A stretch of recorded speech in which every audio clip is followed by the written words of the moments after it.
Hi, I'm Berenice Temores, and I'm going to talk about language. Nevertheless, there is no plenty information about this. I find it very interesting to try to understand how we have got to this level of communication, this way of communication that now that I have some background, I found very interesting the way it has developed through the years, through the time. So after reading, I realized that people who have studied this topic of language has no true answer about the origin of the language and a lot of information. I mean, they don't give a lot of information because they don't have it. It is something they believe it is in ourselves. We were born with, and it is in a certain area of our brain. So what it is a fact is that it has developed through the time and without growing. Um, there are a lot of theories that can prove that, or try to prove that first humans started to pay attention to the sounds of the nature and of the sounds of things, and they also learned from the sounds animals used to make. So they started to make them part of their own way of communication.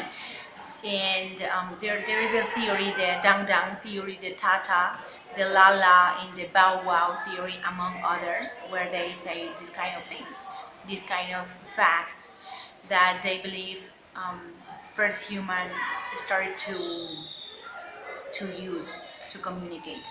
While they were working, they used also the movements to try to express other people what they wanted or what they needed.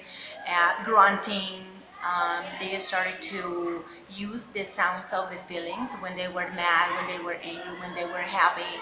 I don't know, maybe when they were used to feel love and the sounds they produced, they started to use it to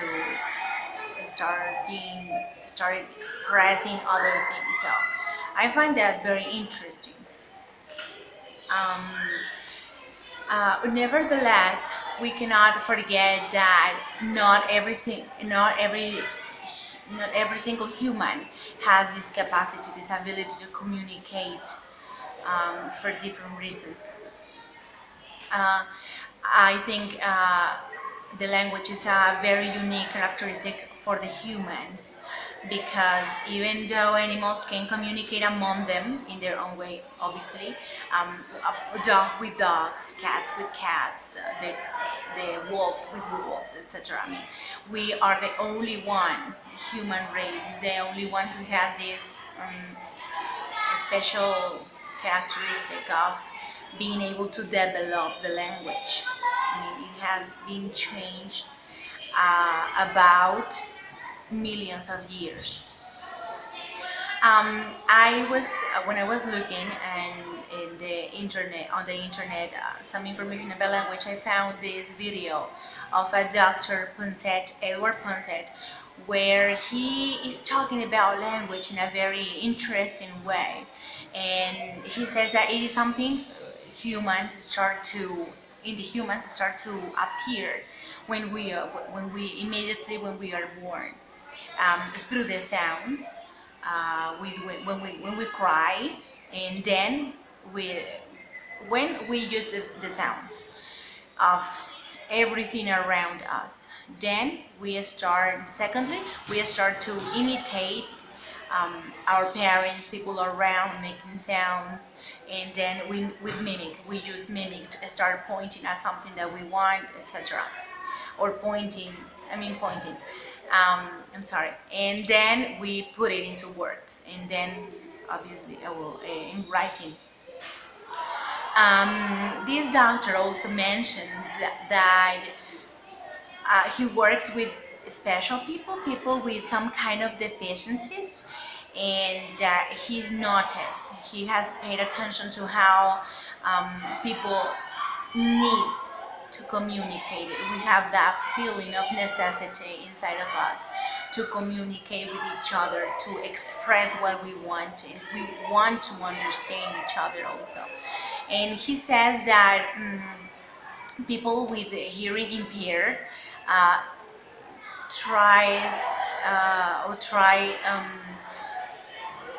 very difficult to be able to communicate in a natural way because, well, they cannot hear and they cannot imitate and they cannot recognize their own vocal cords.